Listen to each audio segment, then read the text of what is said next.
and the transistor width and current of the transistor chosen arbitrarily as 1/10 of the main transistor. So these are the design considerations we have. So even though we are going to have a current mirror, so it may always advantages to have a constant transconductance bias source so that it will not vary with the temperature and power supply. So conventional current sources, they vary with temperature and supply, but if you have a constant transconductance bias source to stabilize the gain, that will not vary over the temperature and the power supply fluctuations. So cascading is chosen here to have the same width of the main device. So cascading and cascoding, we have two different configurations, and cascoding will ensure that the total width itself, you can fabricate all the components. So two competing considerations constrain the size of the cascading transistor. So two transistors connected back to back, so that was going to reduce my area of fabrication.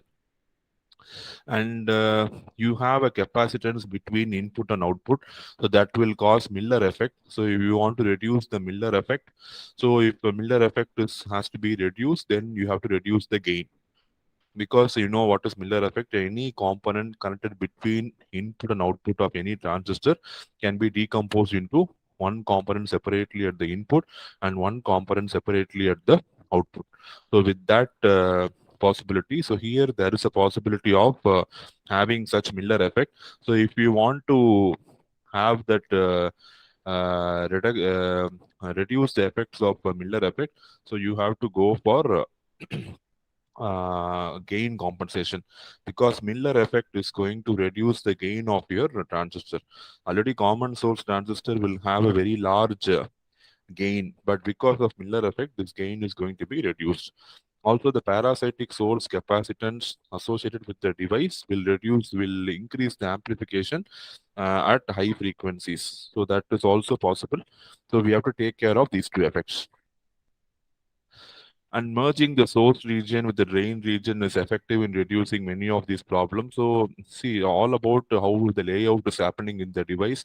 So if a proper layout is done, then you can eliminate majority of all the problems. And typical measurements reveal you have a noise figure of more than 2.2 dB. So a noise figure of 2.2 dB is going to be relatively very high. So ideal value, I told 0 dB is the ideal case. 2.2 is a relatively larger noise figure. So to minimize the noise figure degradation, we have to ensure that the input impedance is going to be very large.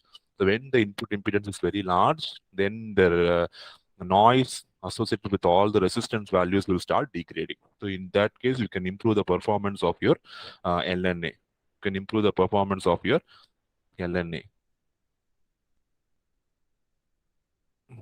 And following this advice, you can easily keep the noise figure below 0.5 dB, whereas ignoring this, you can have it over 1.5.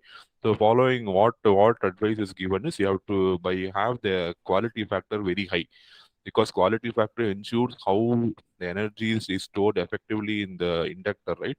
So if you ensure that the inductors are going to have very high quality factor, then the losses are going to be minimal, which will effectively bring down your noise figure. Okay, so that we have possibility in our